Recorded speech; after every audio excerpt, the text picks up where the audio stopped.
자, 인천 중산중학교 3학년 여러분들 반갑습니다. 자, 오늘은 수당의 고구려 침략에 대해서 한번 배워보도록 하겠습니다. 자, 저번 시간까지 고구려, 백제, 신라 그리고 가야까지 배웠고요. 특히 고구려, 백제, 신라의 문화에 대해서 배웠습니다. 자, 오늘은 이 고구려가 중국의 수나라와 당나라의 침략에 맞서서 어떻게 싸워 나갔는지에 대해서 배울 거고요. 핵심 개념은 살수 대첩과 안시성 전투가 되겠습니다. 자, 그럼 한번 오늘 배울 내용 들어가기 앞서서 우선 배울 내용 먼저 복습하고 넘어가겠습니다. 자, 보시면 금관가야는 버풍왕에게 항복하여 멸망하게 되었다. 자, 금관가야가 버풍왕에게 멸망했다. 자, 이거 OX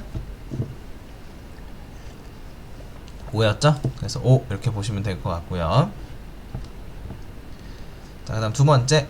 자, 분황사 모전석탑은 신라시대의 문화재다. 자, 분황사 모전석탑, 전탑 양식을 모방한 석탑이라고 했죠? 바로 신라시대의 문화재 5입니다.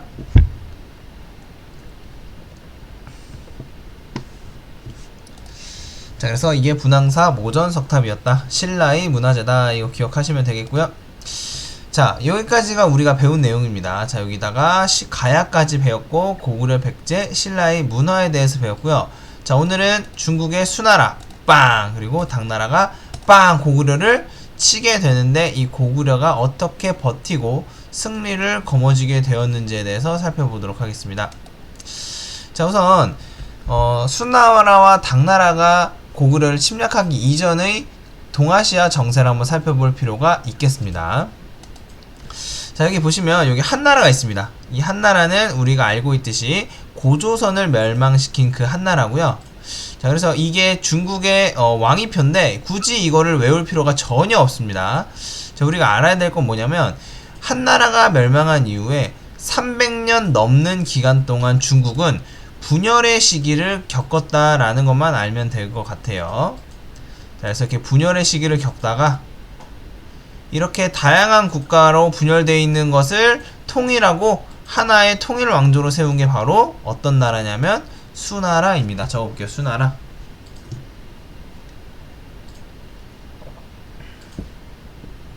그래서 중국 분열되어 있던 중국을 통일한 왕조가 바로 수나라이고요.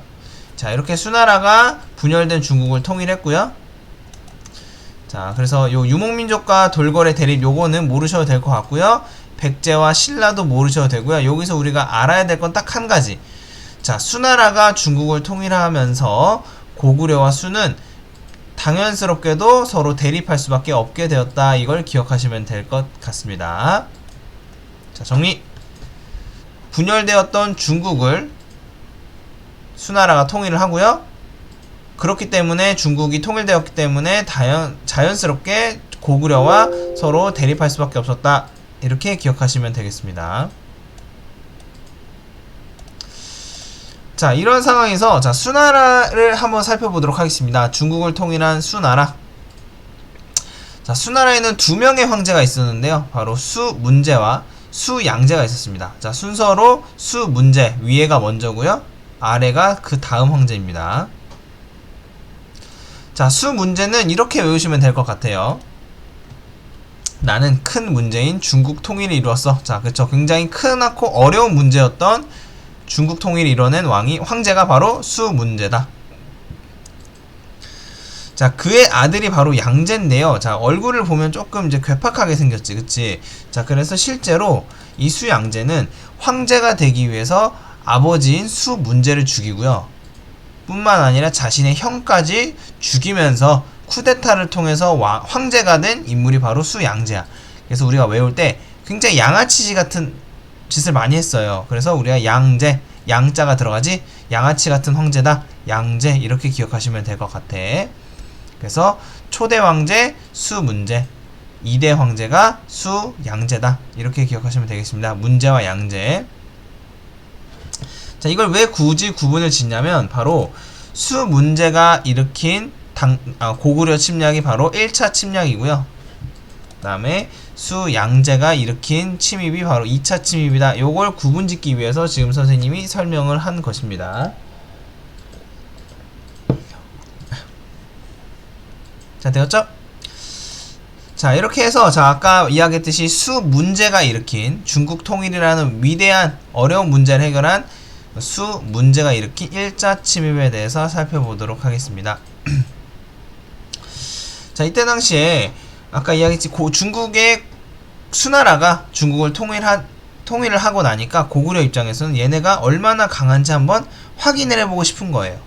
자, 그래서 고구려가 이 중국을 먼저 선제 공격을 하게 되고요.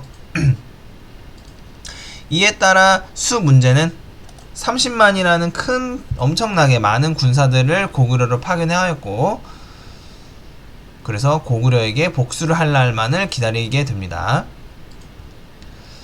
하지만 기세 좋게 출정을 했지만 문제는 뭐였냐면 자연재해를 만나요. 그래서 자연재해를 만나서 고구려 군과 싸워보지도 못하고 회군을 하면서 1차 침입은 실패로 돌아갑니다. 좀 허무하지.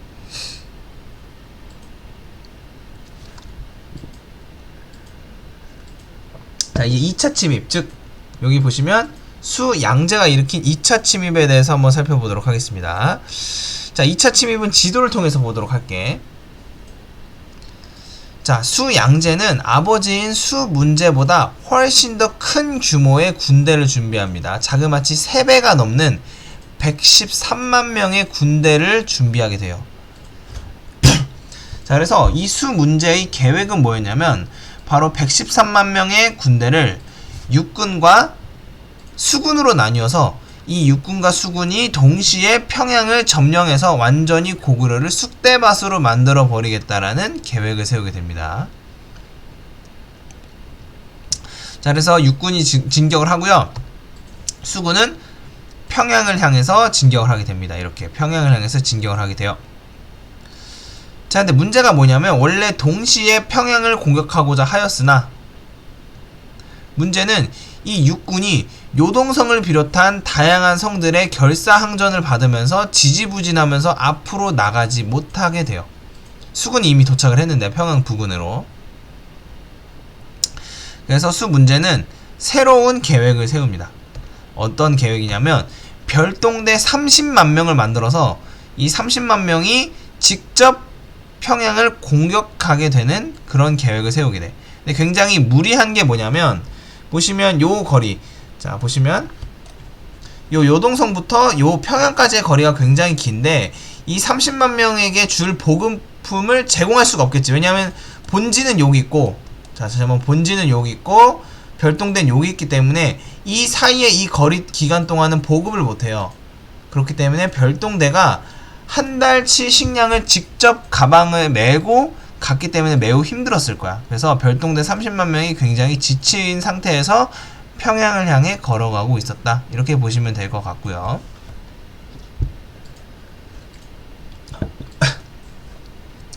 근데 문제는 뭐냐면 수군 입장에선 별동대를 계속 기다리는데 별동대가 오질 않아요. 자, 그래서 이때 당시에 황제의 명령은 별동대를 기다려서 같이 수군과 함께 공격을 하는 거였지만 이때 당시에 수군이 욕심을 부려요. 야, 저 평양성 보니까 아무것도 아닌 것 같아.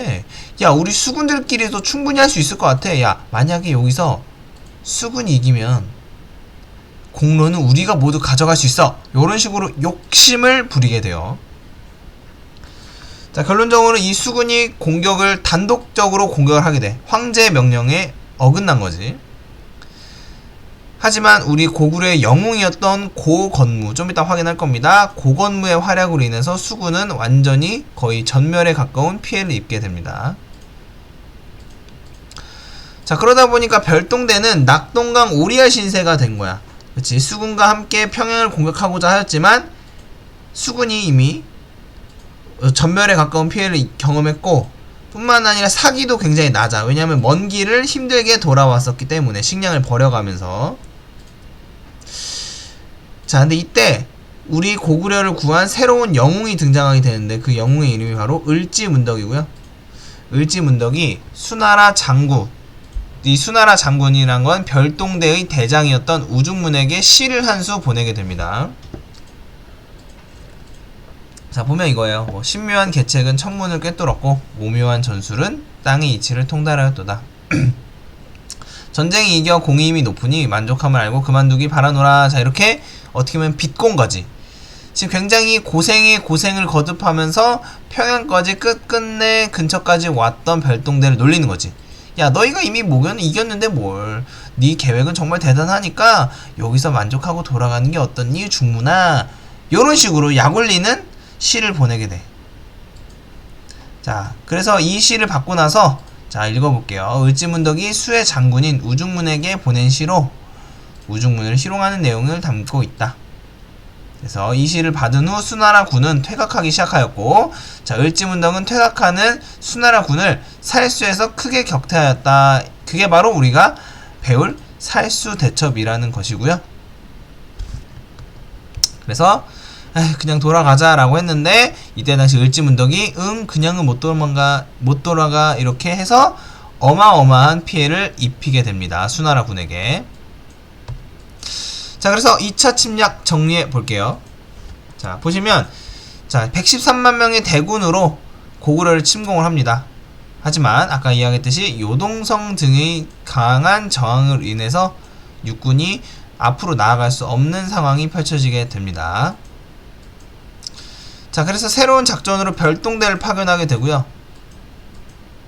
자, 이 별동대를 기다리던 수군은 안타깝게도, 수나라 입장에서 안타깝게도 고건무라는 영웅을 만나면서 결론적으로 격파당하게 되고요. 그로 인해서 낙동할 오리엔 신세를 경험하게 된 별동대는 바로 을지문덕이 살수에서 크게 격퇴하면서 무찔렀고요. 이걸 우리가 살수대첩이라고 합니다. 적어볼게요.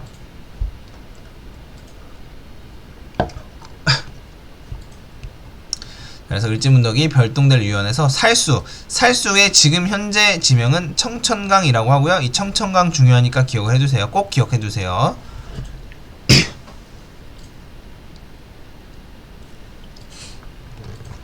자, 그래서 여기 보시면, 자, 여기 보면 수 문제의 1차 침입을 보면 여기 갔다가 다시 돌아왔죠. 이게 왜냐면 1차 침입은 자연재해로 인해서 도망을 친 거고요. 자, 이제 수양제의 1차 침입, 즉 2차 침입을 보면 해군과 수군과 육군의 동시 공격을 하려고 했습니다. 그래서 해군은 평양을 직접 공격을 하려고 했고요. 동시에 육군은 평양으로 가고자 하였으나 요동성 등의 강력한 저항을 못 이겨 별동대를 꾸려서 30만 명을 내려보내지만, 수군은 고건무에게, 그 다음에 육군은 청천강 살수 근처에서 을지문덕에게 당하면서 수나라는 크게 패하게 됩니다. 자, 얘들아, 그래서 정리하면 요렇게 정리할 수가 있을 것 같아요. 자, 이렇게 보시면, 자, 수 문제의 113만 명을 육군과 수군이 나뉘어 가져갔고요. 하지만 요동성의 강한 저항으로 별동대 30만 명을 꾸려서 공격하려던 계획은 고건무와 을지문덕의 활약으로 인해서 꺾이게 되었다. 이렇게 보시면 될 것 같습니다. 자, 그래서 이것도 한번 읽어보도록 하겠습니다. 자, 그래서 중요한 부분만 밑줄 치면서 읽어볼게요. 자, 그래서 별동군 30만 명으로 수도 평양성을 직접 공격하고자 하였습니다.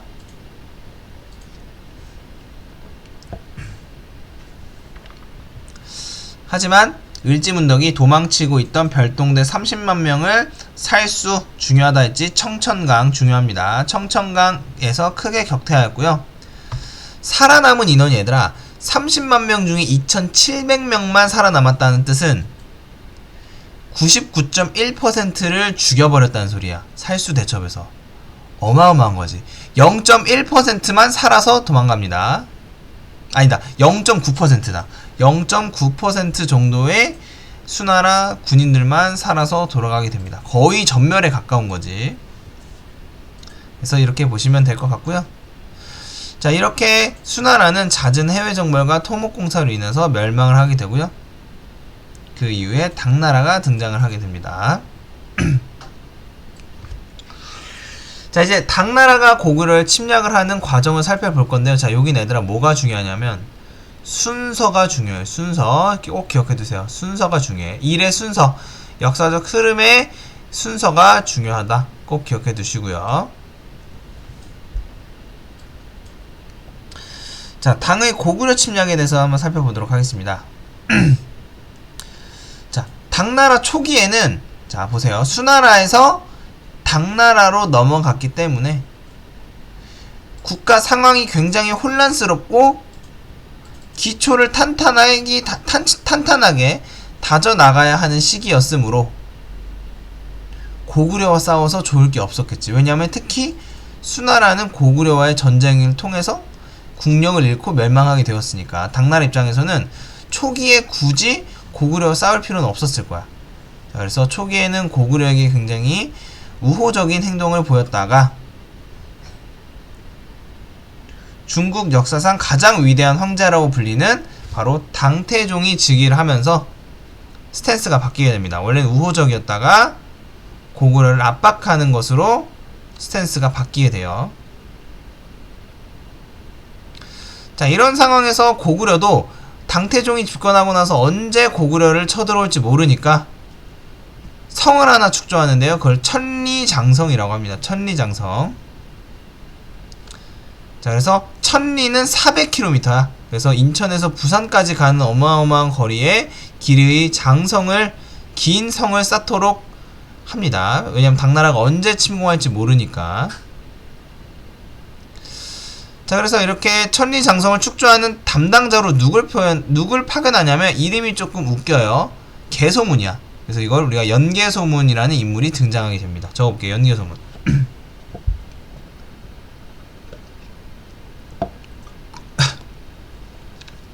자, 연개소문을 파견해서 천리장성을 축조하게 되는데요. 실제로 길이가 이렇게 돼요. 자, 보시면 여기 비사성부터 이르러서 부여성까지 400km가 넘는 어마어마한 거리를 잇는 대공사를 실시하게 돼요. 왜? 당나라가 언제 넘어올지 모르니까.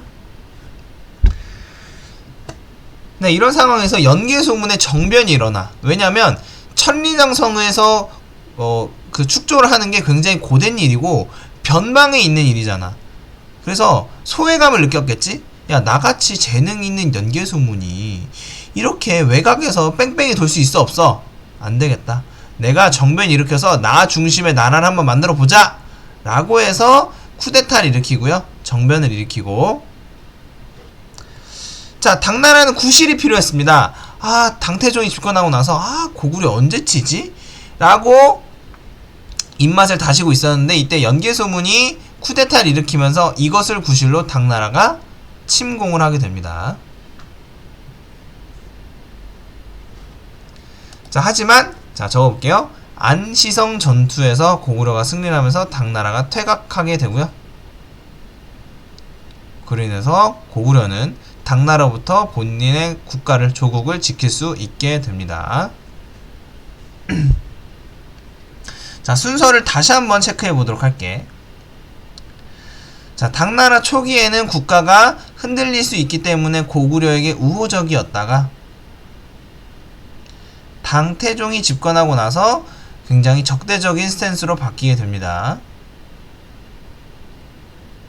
그러다 보니까 압박을 받은 고구려는 천리장성을 축조하게 되고 그 담당자로 연개소문을 임명하게 됩니다. 자, 하지만 연개소문이 정변을 일으키고요. 이 정변을 구실삼아 고구려를 침략하게 되었고, 하지만 안시성 전투에서 고구려가 승리하면서 마무리되었습니다.